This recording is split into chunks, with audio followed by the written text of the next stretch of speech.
বহু কায়দা করে মহিন ফখরের একটি জঘন্য সরকারের হাত ধরে পিছনের দরজায় বোঝাপড়া করে নির্বাচনী ইঞ্জিনিয়ারিং করে তারা 2008 সালের 29 ডিসেম্বর যে নির্বাচন হয়েছিল সেই নির্বাচনে তারা জয়লাভ করেছিল।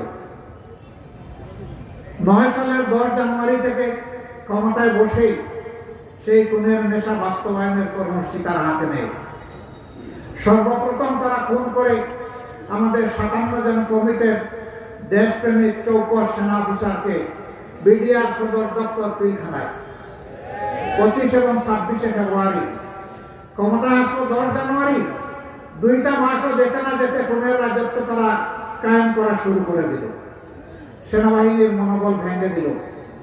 বিডিআরকে ধ্বংস করে সেই বাহিনীর 17,500 সদস্যকে চাকরিচ্যুত করলো, 8,500কে জেলে নিল।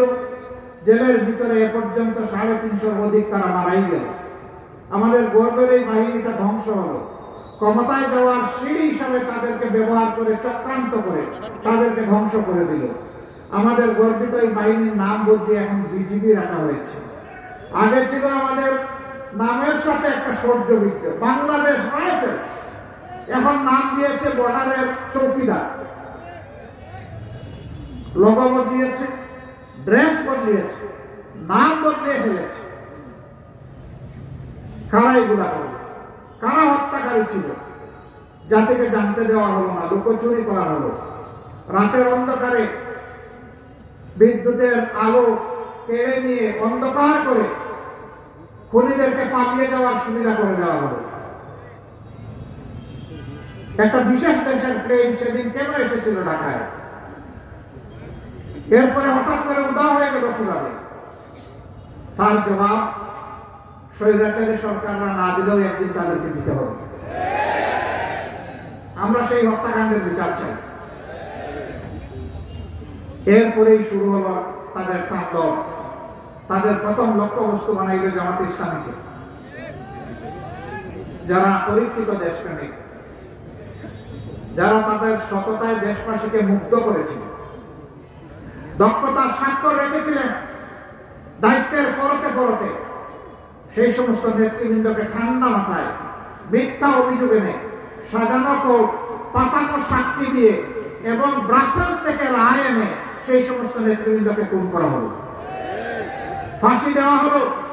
কাউকে কাউকে তিলে তিলে মৃত্যুর দিকে ঠেলে দেওয়া হলো, তারা জেলের ভিতরে ইন্তেকাল।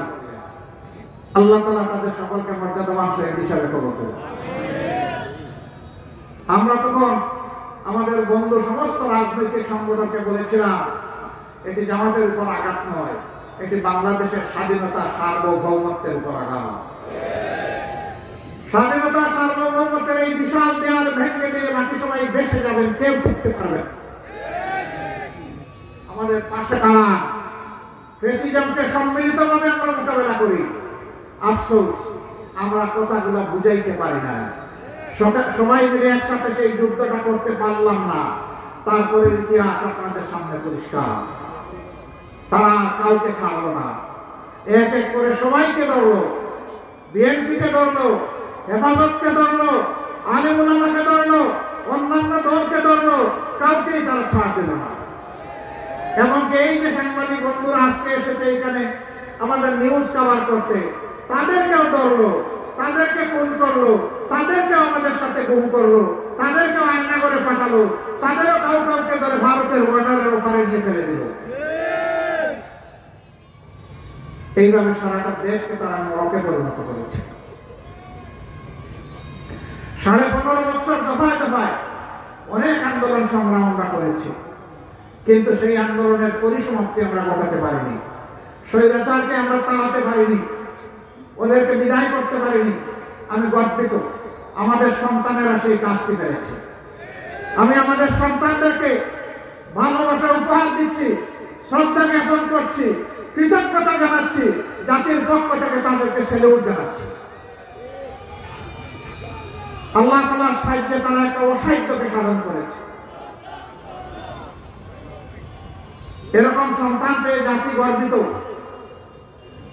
ইনশাআল্লাহ আগামী বাংলাদেশ আমরা তাদের হাতে তুলে দেব ইনশাআল্লাহ। প্রিয় মৌলভীবাজারবাসী, ব্যাংক, বীমা সেক্টর, কর্পোরেশন, আর্থিক সকল খাত লুটে পুটে শেষ করে দিয়ে এই দেশের মানুষের কষ্টের অর্জিত গচ্ছিত আমানত সব কিছু দিলে ফেলে তারা নিজেরা পালানোর আগে সব কিছু বিদেশে পাচার করেছে। পালায় কারা? পালায় গুরুতর সন্ত্রাসী এবং অপরাধী।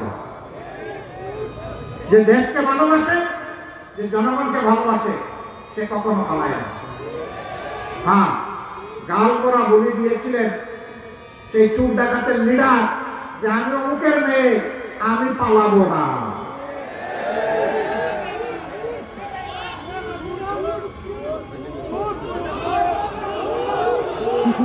এই যে সব যুবকরা বলতেছে আমাদের ভোট সে চুর করেছিল, 3টা নির্বাচন, আর তাদের বয়স 30-32 হয়েছে, তারা একটা ভোটও দিতে পারে না। তাদের সমস্ত ভোটকে জেনোসাইড করেছিল, গণহত্যা করেছিল, ভোটের গণহত্যা। এদের নৈতিক সাহস ছিল না দেশে থাকার, এই জন্য দেশ থেকে তারা পালিয়ে গেছে। আর পালাতে গিয়ে কারো কারো অবস্থা এমন হয়েছে, রশিদ, সিলেটবাসী তাদেরকে কলা পাতায় সরিয়ে দিচ্ছে। আপনারা রশিদ না বেরশিদ বুঝতে পারিনি। তাকে জিজ্ঞেস করেছে আপনি কে গো? বলে যে আমি শামসুদ্দিন চৌধুরী। কয় স্যার আপনি কি কালো মানি? বলে জি জি আমি কালো মানি। আপনি কোথায় আছেন? কয় সম্ভবত ভারতে আছে। কয় না গো জাদু, আপনি যেতে পারেন নাই, আপনি আটকা পড়ে গেছেন। কি দুর্ভাগ্য! সুপ্রিম কোর্টের একজন অ্যাপিলেট ডিভিশনের বিচারপতি, তিনি এতটাই দলবাস ছিলেন যে লাশ লজ্জার মাথা খেয়ে তিনি ওখানে বসে রাজনৈতিক হুঙ্কার দিতেন, বিচারকের চেয়ারে বসে। আল্লাহ তাআলা ন্যায় বিচারক, আসল বিচারটা হবে আসরের দিন, কিন্তু দুনিয়ায় আল্লাহ কিছু করেন নাইলে দুনিয়ার ভার সে রক্ষা হয় না। তাই সামান্য একটু আমরা দেখেছি মাত্র, আসলটা আল্লাহ তাআলার জিম্মায় রয়ে গিয়েছে। এই সমস্ত খুনি সন্ত্রাসী, সকল অপরাধী, এরা রাজনীতিবিদ নয়, এরা দুর্বৃত্ত। এই দুর্বৃত্তদের বিচার বাংলার মাটিতে করতে হবে। প্রত্যেকটা অন্যায়ের অপরাধের বিচার করতে হবে। সে ভাইরা, জাতিকে এরা 53টি বছর কায়দায় কৌশলে ফ্যাসিজমের মাধ্যমে বিভিন্ন ভাগে বিভক্ত করে রেখেছে। স্বাধীনতার পক্ষের শক্তি, বিপক্ষের শক্তি, মেজরিটি শক্তি, মাইনরিটি শক্তি, কতভাবে যে এরা ভাগ করেছে এটা। কারণ একটা জাতিকে যখন টুকরা টুকরা করা যায় তখন তাদেরকে গোলাম বানানো সহজ না। এরা ধরে নিয়েছিল তারা দেশের মালিক আর আমরা সবাই ভাড়াটিয়া। হ্যাঁ, মালিকরাই দেশে আছে, ভাড়াটিয়া পালিয়ে গেছে।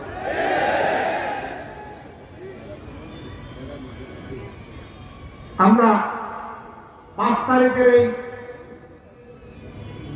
বিশাল নিয়ামত আল্লাহর পক্ষ থেকে আল্লাহ উপহার দিলেন এই জাতিকে, সাথে সাথে আমরা জাতিকে, আমাদের সহকর্মীদেরকে আহ্বান জানিয়েছিলাম আমরা দেশকে ভালোবাসি, এদেশের মানুষকে ভালোবাসি, অতএব আমাদেরকে দায়িত্বশীলতার পরিচয় দিতে হবে। আপনারা শান্ত থাকুন, ধৈর্য ধরুন এবং দেশকে তার জায়গায় ফিরিয়ে আনতে সহযোগিতা করুন। আলহামদুলিল্লাহ, জনাব ওবায়দুল কাদের মুখে ভেঙচি কেটে কেটে বলতেন আওয়ামী লীগ যদি ক্ষমতায় থেকে যায় ভাই সেবা সকল মক্তুকার কালুয়া বলিয়েন না। তিনি বলতেন আওয়ামী লীগ ক্ষমতা হারানোর মাথায় 5 লক্ষ লোককে খুন করা হবে। কে খুন করবে? বিএনপি জামাত খুন করবে।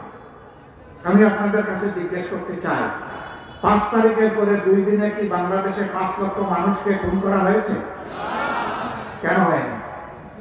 কারণ যাদেরকে তারা দোষ দিত তারা এই দেশকে ভালোবাসে। তাদের কোনো দিদির বাড়ি নাই, তাদের কোনো মাসির বাড়ি নাই, তাদের কোনো স্বামীর বাড়ি নাই। এই দেশই আমাদের প্রিয় বাংলাদেশ। এই দেশ নিয়ে আমরা, আল্লাহ তাআলা এখানে পয়দা করেছে, গর্বের সাথে এই দেশ নিয়ে আমরা বাস করছি।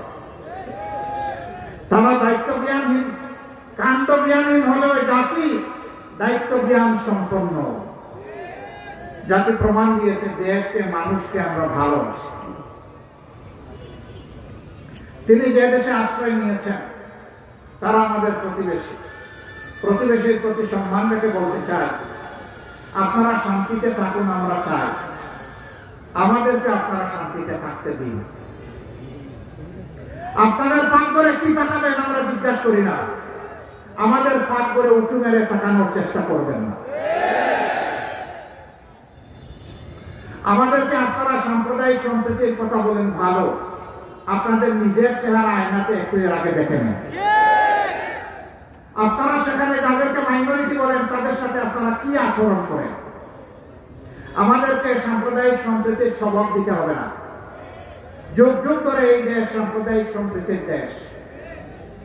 এই দেশের মানুষ প্রমাণ দিয়েছে, সমস্ত রাজনৈতিক ধর্মীয় সংগঠন প্রমাণ দিয়েছে, আলিম উলামা প্রমাণ দিয়েছেন। 5 তারিখ থেকে 4 দিন এই দেশে কোনো সরকার ছিল না, অনেক দুর্ঘটনা ঘটে যাওয়ার সম্ভাবনা ছিল। দায়িত্ব নিয়ে আমরা আমাদের ভলান্টিয়ারদেরকে বলেছিলাম, যাও মানুষের পাশে দাঁড়াও।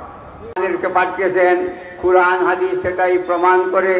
সম্মানিত বৈঠক, এই জন্য আমাদেরকে সমস্ত জনগণের ঘরে ঘরে গিয়ে কল্যাণকর রাষ্ট্র প্রতিষ্ঠা করা একামতের দিনের কাজ আমাদের ফরজ। এই ফরজটা জনগণকে বুঝাতে হবে।